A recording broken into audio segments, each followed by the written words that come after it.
write books that incorporate white lives into them substantially. I have done. In a substantial way. You can't understand how powerfully racist that question is, can you? Because you could never ask a white author, when are you going to write about black people? Whether he did or not, or she did or not. Even the inquiry comes from a position of being in the center. And being used to being in the center. And being used to being in the center. And saying, you know, is it ever possible that you will enter the mainstream? It's inconceivable that where I already am is the mainstream. They looked at just 12 southern states between 1877 to 1950.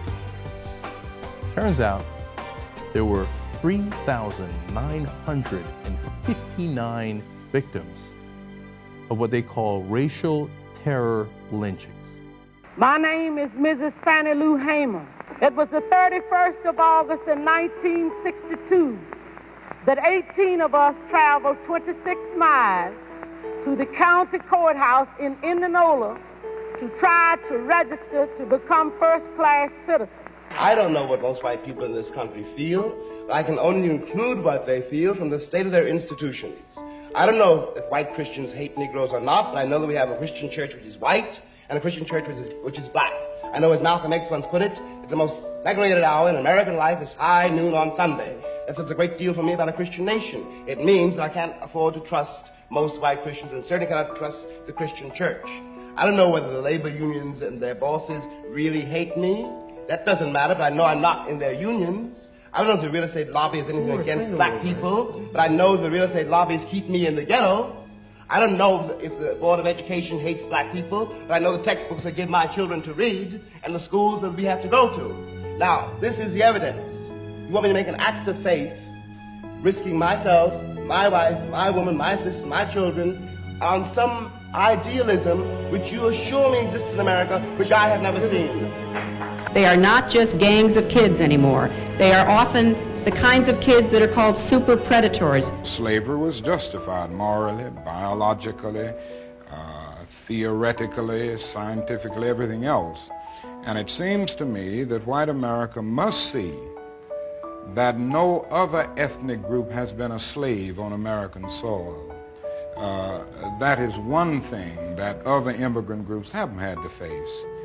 The other thing is that the color became a stigma. American society made the Negro's color a stigma. In my opinion, the young generation of whites, blacks, browns, whatever else there is, you're living at a time of extremism, a time of revolution, a time when there's got to be a change. People in power have misused it, and now there has to be a change, and a better world has to be built, and the only way it's going to be built is with extreme methods. And I, for one, will join in with anyone, don't care what color you are, as long as you want to change this miserable condition that exists on this earth. What the gay rights ordinance in San Francisco, the main focus is to prevent the people who are already employed, who are gay, who, if they want to come out and break down the stereotypes, prevents them from being fired. I am not calling the gentleman, Mr. Meadows, a racist for doing so. I'm saying that in itself, it is a racist act. Is this the land of the free and the home of the brave? No. Is this a land with liberty and justice for all? No. Is this one nation, indivisible, under God? No. Either let us practice the democracy we are preaching, or shut up. Well, there's no single simple meaning of the term revolutionary. A revolutionary is a man or a woman who is a lot of things, but basically the revolutionary wants to change the nature of society in a way to promote a world where the needs and interests of the people are responded to. It doesn't take much to look on the local news every night and see how many black kids, black boys, black men are being killed with these stand your ground defenses that these people raised, and they get off. I am a mother too. And I have a son. And I care as much for my son as y'all care for y'all's. But my son doesn't walk the same path as yours does. FBI Director J. Edgar Hoover today asserted that the Black Panthers represent the greatest internal threat to the nation. Every incident that have been tipped off in this country in the last 2 years up north have been tipped off by uniformed police. Now, I'm not saying the police is right or wrong. I'm saying when you have these incidents that's tipped off with this one symbol, then we should look into it and see what it is. When 22 million people, be they black or white, start hollering police brutality, then it's time to start listening to 22 million people and going in. A lot of people say, well, it's not police brutality. Police brutality is not when a cop necessarily knocks me upside the head. It's when a cop calls me nigger when he's making the arrest. It's when he handles me wrongly in every process of processing the arrest. This is a form of police brutality. America's not unique in its sins as a country. We're not unique in our evils. I think where we may be singular is our refusal to acknowledge them and the legends and myths we tell about our inherent, goodness to hide and cover and conceal so that we can maintain a kind of willful ignorance that protects our innocence. I've had the privilege of growing up in a tradition that didn't believe in the myths and the legends because we had to bear the brunt of them. Republicans in February blocked Senator Bernie Sanders' bill to provide $21 billion in medical and other benefits for veterans. When our men and women come home from war, some wounded in body, some wounded in spirit, I don't want to hear people telling me it's too expensive to take care of those wounded veterans. I don't accept that. If you think it's too expensive to take care of veterans, don't send them to war. Back in 1998, a black man, James Byrd Jr., accepted a ride from 3 white men. Instead of taking him home, they drove him down a remote Jasper County road, beat him and dragged him for 3 miles behind their pickup truck. I am, I think, quite disgusted, really, to be honest, that as Muslim legislators, we are constantly being asked to waste our time speaking to issues that other people are not asked to speak to, because the assumption exists is that we somehow support and are for, right? There is an assumption. So I want to make sure that the next time someone is in an audience and is looking at me and Rashida and Abdul and Sam, that they ask us the proper questions that they will probably ask any member of Congress. I think the only thing that's really changed is the black woman. If I love you, I can't lie to you. Of course you can lie to me, and you will. If you love me and you're going off with Maddie someplace, you're lying to me. Because what the hell do I care about the truth? I care if you're there. What Billie Holiday say, hush now, don't explain. All right, I accept that. Of course you'll lie to me, because I don't even want to care. What does the truth matter? And why are you going to be truthful with me when you lie to everybody else? You lied when you smiled at that cracker down the job, right? Lie to me, smile. Treat me the same way you would treat him. I can't treat you the way I treat him. You must. Because I've caught the frowns and the anger. He's happy with you. Of course he doesn't know you're unhappy. You grin at him all day long. You come home and I catch hell. Because I love you, I get least of you. I get the very minimum. And I'm saying, fake it with me. Is that too much of the black woman to ask of the black man? For 10 years, so that we can get a child on his feet that says, yeah, father smiled at mother. He talked to me about school today. How many bales of cotton have you picked? How many beatings have you taken? He couldn't say nothing. Earlier today, we heard the beginning of the preamble to the Constitution of the United States. We the people. It's a very eloquent beginning. But when that document was completed on the 17th of September in 1787, I was not included in that we the people. I felt somehow for many years that George Washington and Alexander Hamilton just left me out by mistake. But through the process of amendment, interpretation, and court decision, I have finally been included in we the people. A boy last week, he was 16 in San Francisco, told me on television. Thank God we got him to talk. Maybe somebody will start to listen. He said, I got no country, I've got no flag. Now, he's only 16 years old. And I couldn't say you do. I don't have any evidence to prove that he does. They were tearing down his house. We were talking about human beings. There's not such a thing as a monolithic wall or, some abstraction called the Negro problem. These Negro boys and girls who at 16 and 17 don't believe the country means anything that it says, don't feel they have any place here on the basis of the performance of the entire country. Well, now, Jim... No, am I exaggerating? No, I certainly could not say that you're exaggerating. My name is Legacy Garner, the daughter of Drew Miller and my dad, Eric Garner. No justice, no peace.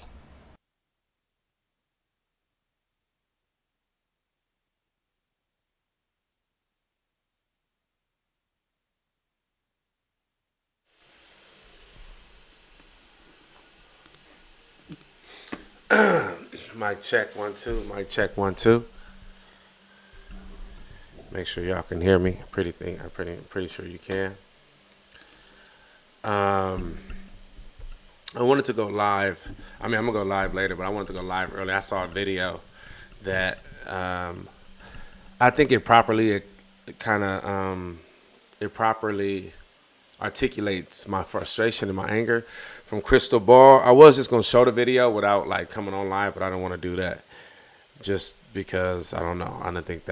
I think y'all should kind of understand. It's a couple of videos that I want to show, but you know what I'm saying, before we go any further, why don't y'all go ahead and follow me, subscribe, like the page, hit the notification bell, share this video. We're trying to get it out to as many people as possible, trying to grow the channel. So like the page, subscribe to the page, follow us, and do all that stuff that you need to do. Like I mentioned to y'all before, my kitty cat was sick. Now he's doing a lot better. Come here, Malcolm. Malcolm. He's looking out the window, but here he is. Look at him. Look at everybody. Look at everybody. Look, can you see him? Say meow, meow, meow, meow. But he's doing a lot better. He wasn't even moving at first. Now he's climbing on stuff, knocking shit over. So I'm happy about that. Anyway, but I've been having conversations like with my family and everything, and just talking about and I think black people had this had this problem with the DNC and Democrats in general. They kind of feel like we owe them their vote, like they can come and they can lie to us and they can just pander to us, and then we're supposed to vote. Like it's our obligation to vote for them, and it's not. You got to earn our vote. And to think that you guys can bully somebody in, and all of a sudden, because you say vote blue no matter who, that we just supposed to fall in line and you ultimately get what you want. Well, that's out. No one's doing that anymore. And Crystal Ball was spoke on it yesterday, and I thought it was what she said, I thought parallels everything that I've been thinking since Tuesday. Everything I've been thinking since Super Tuesday, since they coalesced around Joe Biden. And then Tucker Carlson, he's Fox, excuse me, he's a Fox anchor.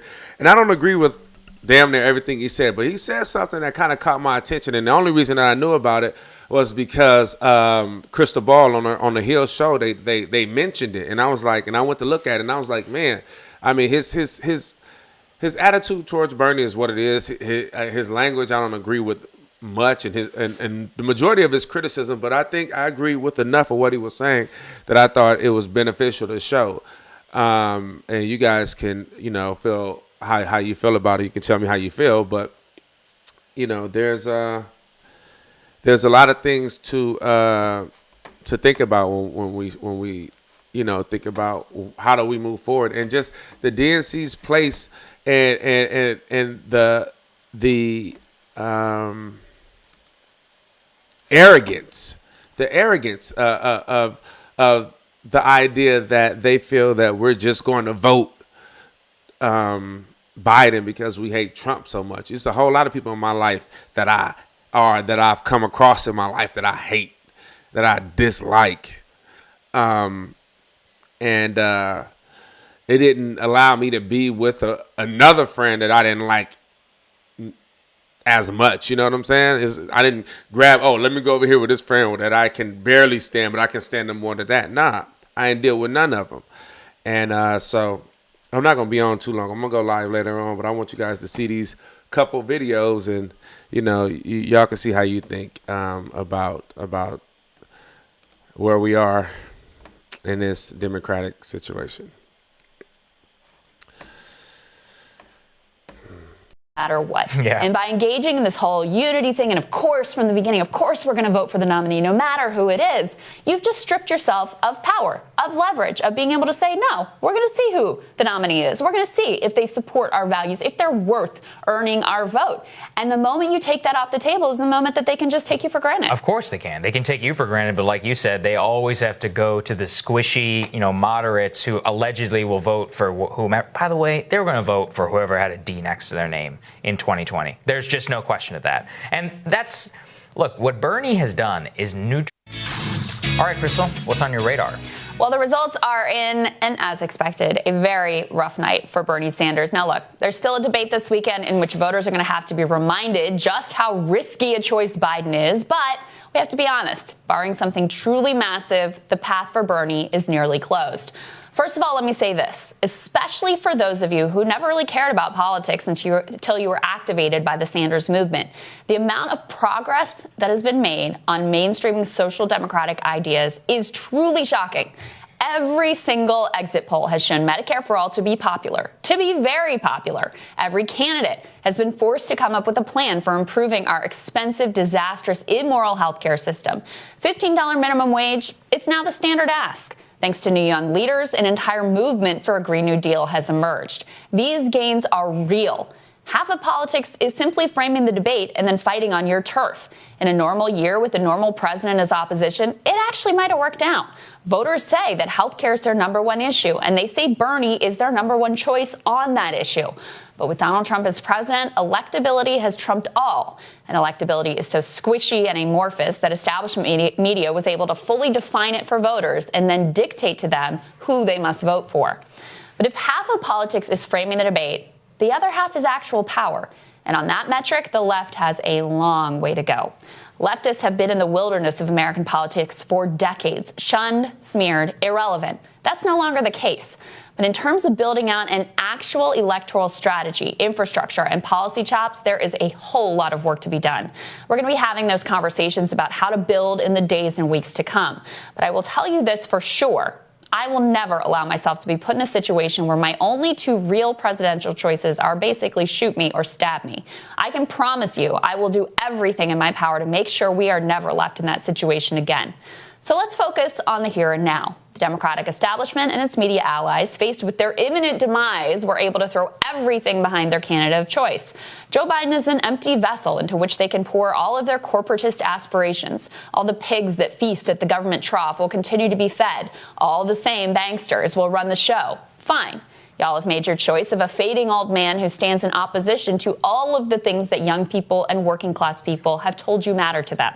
As friend of the show Emma Vigeland tweeted, under a Biden presidency, in the unlikely event that he's able to defeat Trump, there will be no Medicare for all, no Green New Deal, no tuition-free college, no student loan forgiveness, no legal marijuana, no wealth tax, no end of the wars, no trade reform. In case you had any doubts, here is Joe Biden telling Lawrence O'Donnell he would say screw you to the entire Democratic Party, not to mention the working class, by vetoing Medicare for all, which, again, was popular in every single state that's voted so far. Let's flash forward. Your president, Bernie Sanders, is still active in the Senate. He manages to get Medicare for all through the Senate in some compromised version, the Elizabeth Warren version or other version. Nancy Pelosi gets a version of it through the House of Representatives. It comes to your desk. Do you veto it? I would veto anything that delays providing the security and the certainty of health care being available now. If they got that through and by some miracle, there was an epiphany that occurred, and some miracle occurred that said, okay, it's passed, then you got to look at the cost. I want to know, how did they find the $35 trillion? What is that doing? Is it going to significantly raise taxes on the middle class, which it will? What's going to happen? Look, my opposition isn't to the principle that you should have Medicare. I mean, everybody, healthcare should be a right in America. My opposition relates to whether or not, A, it's doable, two, what the cost is, and what the consequences for the rest of the budget are. How are you going to find $35 trillion over the next 10 years? He is trashing Medicare for all during an actual pandemic. Look, Fat, Joe can say what he wants, and party leaders in the media can line up behind whoever they want. But you're not going to tell me or anyone else that we now have to vote for that person.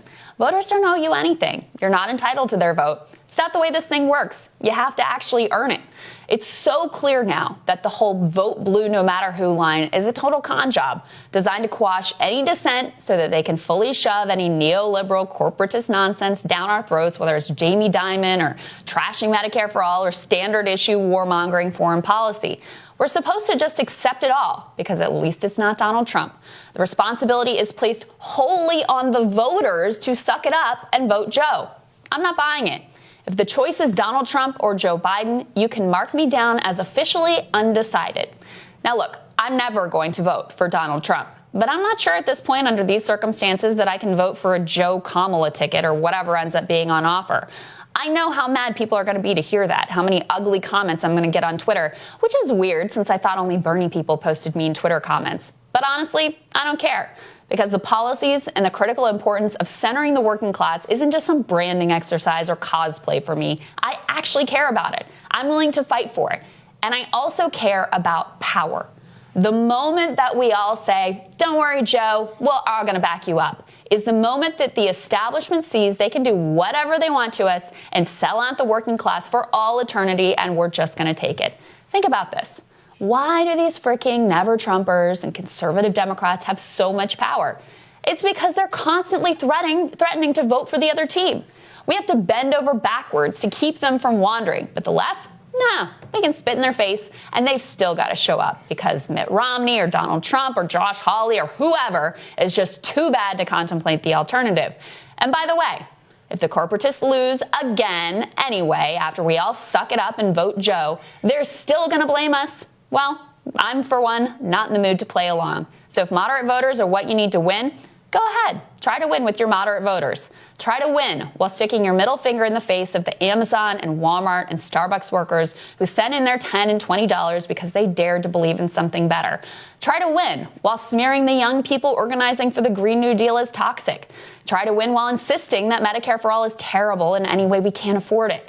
Maybe you should talk to some folks about whether they can afford the status quo. Go ahead and try to win without this movement, because most people aren't interested in voting for candidates who treat them like crap and view them with utter contempt. I mean, Sagar, here's the reality. The left is going to get blamed if Joe Biden loses, no matter what. Yeah. And by engaging in this whole unity thing, and of course, from the beginning, of course, we're going to vote for the nominee, no matter who it is, you've just stripped yourself of power, of leverage, of being able to say, no, we're going to see who the nominee is. We're going to see if they support our values, if they're worth earning our vote. And the moment you take that off the table is the moment that they can just take you for granted. Of course they can. They can take you for granted, but like you said, they always have to go to the squishy, moderates who allegedly will vote for whomever. By the way, they were going to vote for whoever had a D next to their name in 2020. There's just no question of that. And look, what Bernie has done is neutralize his own power from the very beginning. He never said, I've got a movement, I've got my people. If you don't give me the nomination, we will riot and burn down the streets in the convention. And, people are uncomfortable with that. But that's how it works. If you want you think the establishment would have coalesced so quickly around Biden if they had that hanging over their head? No way. You think all these things, Tom Perez would have been freaking out. All this stuff about trying to get Joe Biden to sit at the debate. I mean, they put their thumb on the scale over and over again. I actually recommend, maybe we'll play it later in the show. Tucker Carlson had a monologue on this yesterday where, and some people aren't going to hear this. He said Bernie's one of the lamest revolutionaries ever because, and this is the main point that I make. That's where I'll start right there, and we can go to the next video. But what Crystal Ball laid out is plain and simple, and this is what the Democratic establishment has been saying the whole time. We're just gonna vote blue. We're not going. We're going to manipulate the system. Perception is reality. Period. So even if there was a situation where these people genuinely wanted to endorse Biden, they genuinely thought that Biden would be a good candidate, that still doesn't obligate us to vote for Joe Biden just because it's Joe Biden if he doesn't align with our morals or if he doesn't align with our politics. But that's not the reality. You got Kamala Harris, you got Cory Booker saying during a debate that he wasn't unfit. They talked about his cognitive decline. They talked about his role in opposing bus segregation, bus desegregation. They talked about his role in the crime bill, using that as an argument to say he's not fit in 2020 to run this country.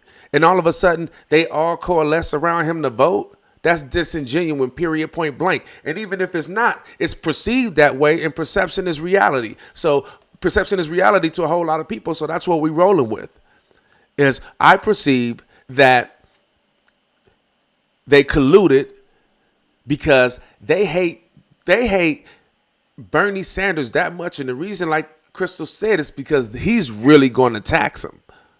They, like I said yesterday, they love Trump's economic plans because they benefit from it, period. They benefit everything he's doing, those tax benefits, all these pundits that you see on CNN, MSNBC, they benefit for that. And Biden isn't going to do anything different. Biden says he don't even care that you got 87 million people in America who was either uninsured or underinsured.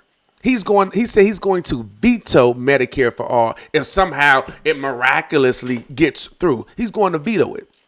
In the middle of a pandemic, he's going to veto it. And like I said yesterday, everybody that's going against Medicare for all of a sudden want to get free testing for coronavirus. And essentially, I'm sure once you start getting a whole lot of people that get it, and then a whole lot of people that's uninsured that get it, they're going to want to get free treatment as well. Where are we going to get the money? But they want it, though. Like I said, socialism Medicare only matters. People only care when it affects their home, the people that they love, when it affects them. But if it doesn't affect them, they don't care. They don't give a S. You know what I'm saying? That's just like gun legislation and having common sense gun laws that can prevent someone from getting a gun, that can stop the gun show loophole that doesn't allow people who are gun collectors to be able to sell to anyone without them showing any ID or having a license to sell a gun at a gun show just because they're a so-called gun collector. That's a gun show loophole. So it doesn't matter if 20 children, 5-year-olds from Newtown are killed, or people watching a movie are gunned down, or people at a club are gunned down, or people watching a concert is gunned down. None of that matters because it didn't happen to them. Why do we have such a lack of empathy? Why is our approach to things selfish? It only matters. I only care if it happened to me. And like I said yesterday, I'm not saying this because this is what I think. I've interviewed many people. I've interviewed people from Virginia Tech, from Newtown, from Colorado, from Las Vegas shooting that all said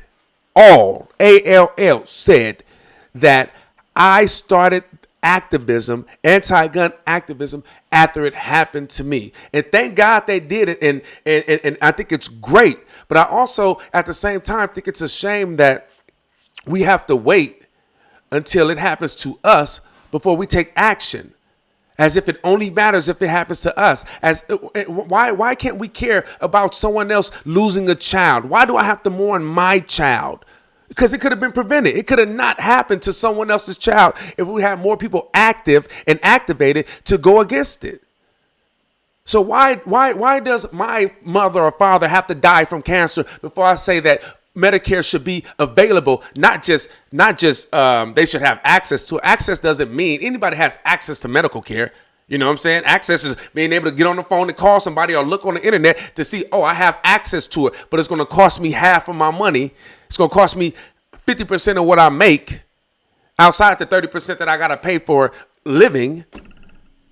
got to pay for living. Why do we have to wait? Why can't it just be this is what's best for the country as a whole? But anyway, this next video is Tucker Carlson kind of summarizing what he feels about Bernie Sanders. Like I said, I don't agree with everything. I don't agree with how harsh he is, but the sentiment I understand. And you guys tell me what you think of it. Well, you just saw the numbers. It looks like tonight could be Bernie Sanders' last stand. As of tomorrow morning, fully half the delegates in the Democratic race will have been awarded. If Sanders suffers a lopsided defeat in the next few hours, his path to the nomination will essentially disappear. If that happens, millions of Bernie supporters will wake up in the morning outraged and disappointed. They'll believe Sanders had the nomination stolen from him by a ruthless Democratic establishment fearful of change. And to some extent, they'll be right. But there's another important reason that Bernie Sanders appears to be losing tonight. He's weak. Yes, Sanders is a socialist bomb thrower who praises Fidel Castro, but it's mostly talk in the end. Underneath it all, Bernie Sanders may be the lamest revolutionary ever. Twice in a row, Sanders has tried to win the Democratic presidential nomination. Twice in a row, party insiders have worked to rig the game against him. In 2016, leaked emails showed Democratic officials openly rooting for Hillary Clinton, his opponent. The party scheduled the primary debates that year in a way they thought would hurt Sanders. The DNC even entered into a joint fundraising agreement with his opponent, the Clinton campaign. Remarkable.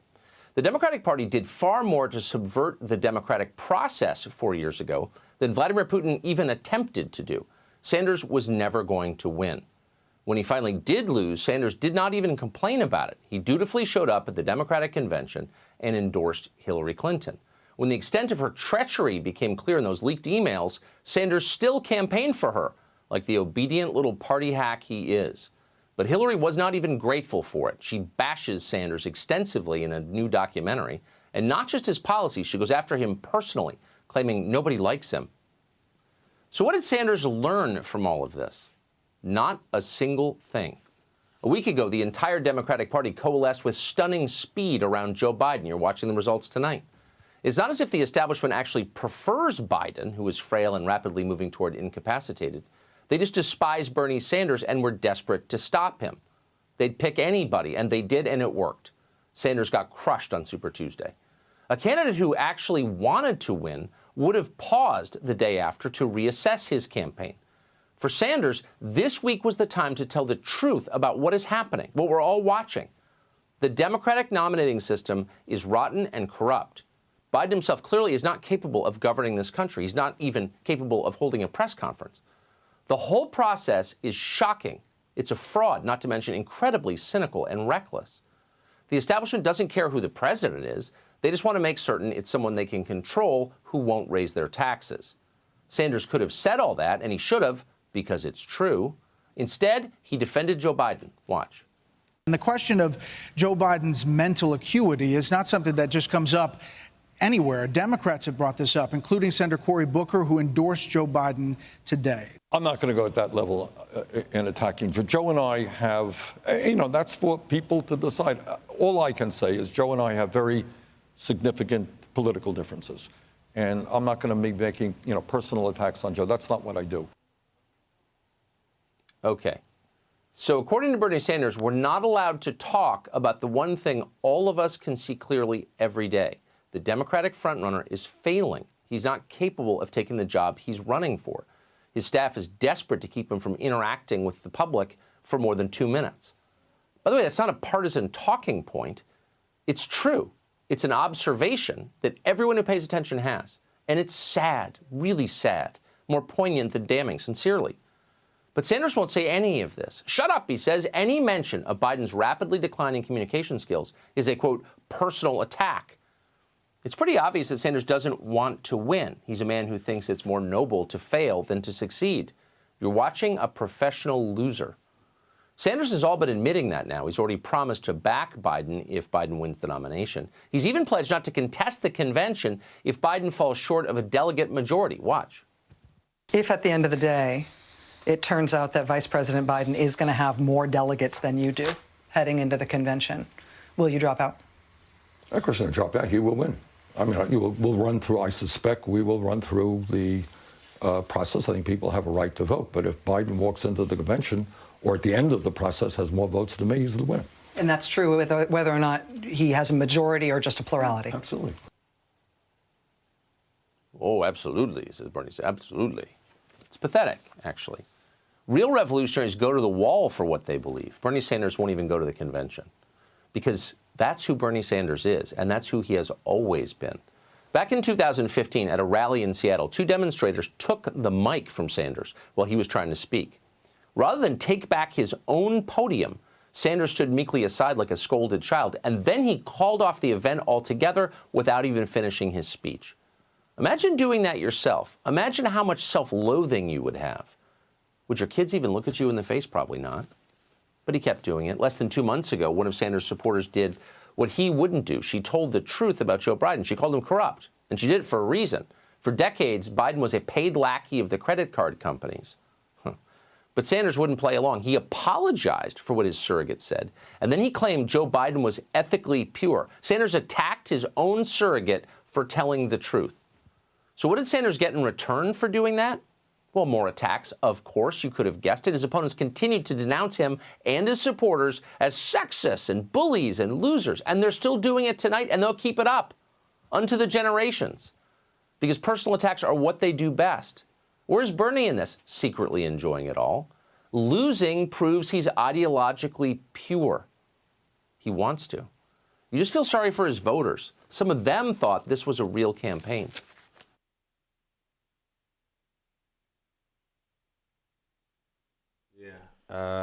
That is Tucker Carlson. He's a anchor on Fox News. So, you know, that obviously the hyperbole and his vitriol in his analysis, I don't agree with. I think what he was referring to in 2016 was the 2 black girls that grabbed the mic. I thought that was great that he allowed them to speak because black people are you know, haven't been heard, and they're sick and tired of white people trying to feel like they can speak for them. No, I thought that was great. So I don't agree with that. And there's a lot of things that I don't agree with, but it was a lot of things that I did agree with, and that's why I chose to show that video. Because as you guys, I don't know if you saw my videos about a week ago or 2 weeks ago, I talked about that. I said he needed to lean in on it because I said they're demonizing you. They're calling you a villain. They're calling you an existential threat. You know what I mean? I mean, if they're gonna, like he said, they're gonna continue to do it no matter what you say, because they don't like you, because you are a threat to them. Period. Point blank. I said, lean into it. I said, I would do the same thing. I would be like, no, we'll find out. I'm a contestant. We'll see what happens. It seemed like you guys are cheating, so we're gonna wait and see what happened. I would have leaned into it. Because then they would have been on eggshells. And I mean, this sound like Monday morning quarterbacking, but this is the truth. And I said this. Look, if y'all go back and look at the videos, I mentioned that I felt like Bernie Sanders should not be agreeing. And first, he shouldn't keep saying, we know that you and Joe Biden are friends, man. We don't need to hear that every time you say something. He's my friend, as if you're more preoccupied with your friendship to Biden versus you doing something versus you know your platform and you doing something for this country. Like if Joe Biden stopped being your friend because of an election and what y'all say about each other, then let it be. Then it wasn't that significant because you ain't lying. You just saying exactly what he said. But it almost seemed like half the things that you got that you wasn't even mentioning seemed like y'all made a pact or y'all made an agreement. Okay, we're not going to talk about this. We're not going to talk about this. No one brought up him lying about being arrested with Nelson Mandela. No one brought up him lying about being involved in the civil rights movement. No one mentioned the reason why he had to drop out the 1988 presidential election. No one mentioned what he said about Barack Obama during the 2008 elections, as if that was off. Like that's not that shouldn't be off the table. Why he wasn't pushed on that? Only thing he was pushed on is the crime bill. And he keeps talking about, oh, well, the Violence Against Women Act was in the crime bill. Yeah, he took a Republican bill and said, okay, I'm going to sponsor this and then just add this in it. Like they do with any other bills. Put stuff in it so he can seem like he was doing something good. It was a manipulation. I have a video that I'm gonna show y'all to show you exactly what he said during that time, and I'm gonna contrast it with this is a video I got on Facebook, and I'm gonna contrast it with the video of the same crime bill that Bernie had to say about it. You must take back the streets. And you take back the streets by more cops, more prisons. I hope this crime bill, when it passes, the Biden-Hatch crime bill, as it becomes law, God willing, I hope that we will have ended, once and for all, this notion that somehow Democrats are weak on crime. The consensus is A, we must take back the streets. It doesn't matter whether or not the person that is accosting your son or daughter or my son or daughter, my wife, your husband, my mother, your parents.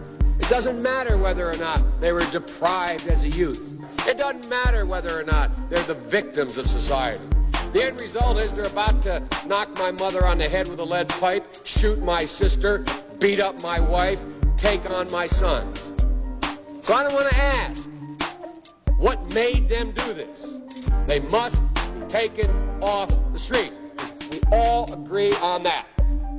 Now we can find some fringe folks and left-wingers in my party who say, no, that's not what we should do. Unless we do something about that cadre of young people, tens of thousands of them, born out of wedlock, without parents, without any conscience developing, they will, or a portion of them will, become the predators 15 years from now. And Madam President, we have predators on our streets. They are beyond the pale, many of those people. Beyond the pale. I don't care why someone is a malefactor in society. We have an obligation to cordon them off from the rest of society, try to help them, try to change their behavior, but they are in jail.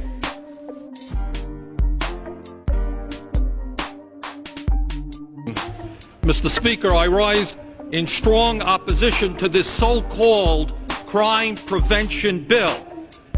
Mr. Speaker, let us be honest, this is not a crime prevention bill. This is a punishment bill, a retribution bill, a vengeance bill. All over the industrialized world now, countries are saying, let us put an end to state murder, let us stop capital punishment. But here what we're talking about is more and more capital punishment. What we're discussing now is an issue where some of our friends are saying we're not getting tough enough on the criminals. But my friends, we have the highest percentage of people in America in jail per capita of any industrialized nation on earth. We've beaten South Africa. We've beaten the Soviet Union.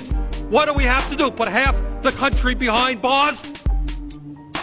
Mr. Speaker, instead of talking about punishment and vengeance, let us have the courage to talk about the real issue. How do we get to the root causes of crime? How do we stop crime? And Mr. Speaker, I've got a problem. I've got a problem with a president and a Congress which allows 5 million children to go hungry, 2 million people to sleep out on the streets, cities to become breeding grounds for drugs and violence. And they say, we're getting tough on crime. If you want to get tough on crime, let's deal with the causes of crime. Let's demand that every man, woman, and child in this country have a decent opportunity and a decent standard of living.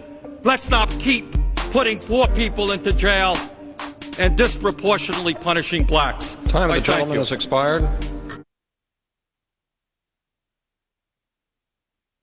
That part. That part. That's what I'm talking about. You see what I'm saying? I don't know if you guys heard Biden's language, but they have, you can watch this documentary, and it talked about the coded language that they would use to reference black people because Nixon started this where they couldn't say nigga anymore. They couldn't use like overtly racist things. So they would use words like predator or being born out of wedlock to let them know that they're speaking specifically of black people, black children, black adolescents. And that's exactly what Biden said. And that's exactly what he meant when he said predator. That's exactly what Hillary Clinton meant when they said predator. Black predators, black children being born out of wedlock and don't have any guidance or moral standing is what he said. That's exactly what he's talking about. I don't care what nobody say. You can believe what you want and make you feel better for voting for somebody like that. But exactly what he meant was black people, period.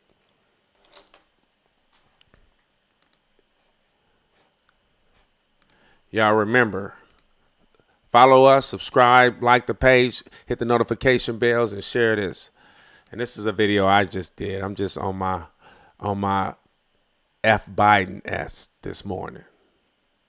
There's nothing that you can say in reference to Biden that he's done to address any black issues, period, in his history, period. Bobby Rush, member of Congress, said the other day, "I'm ashamed that I voted for the '94 crime bill." You ashamed of that bill? Not at all. In fact, I drafted the bill. Ooh. You said you were arrested when you were with Mandela. I don't think so. Joe Biden has recently been telling voters that he was once arrested trying to see Nelson Mandela. Nelson Mandela walked out of prison and entered into discussions about apartheid. I had the great honor of meeting him. I had the great honor of being arrested with our UN ambassador on the streets of Soweto trying to get to see him on Robbins Island. I came back from South Africa trying to see Nelson Mandela and getting arrested. You say that you were trained to be a protester and suffered. We don't think so. Like many of you, I participated in sit-ins to desegregate the restaurants and movie houses. When I was a teenager in Delaware, for real, I got involved in the civil rights movement. And the New York Times reports, quote, more than once, advisors had gently reminded Mr. Biden of the problem with this formulation. He had not actually marched during the civil rights movement. When I marched in the civil rights movement, I marched with tens of thousands of others to change attitudes. But he never actually marched in the civil rights movement at all. Will pay any price, bear any burden, accept any challenge, and meet any hardship to secure the blessings of prosperity. We shall pay any price, bear any burden, meet any hardship, support any friend, oppose any foe, to assure the survival and the success of liberty. I did not know that was a Robert Kennedy quote. The thing about Joe Biden, though, when he gaffes, because we all know he does, you never believe he's lying. Goddamn pickaninny. You like that? That's your vice president. That's your next vice president of these United States of America. Probably not, though. I'm saying that obviously it's tongue in cheek, but more than likely we will see a repeat of 2016 because, like Crystal said, you have to earn my vote.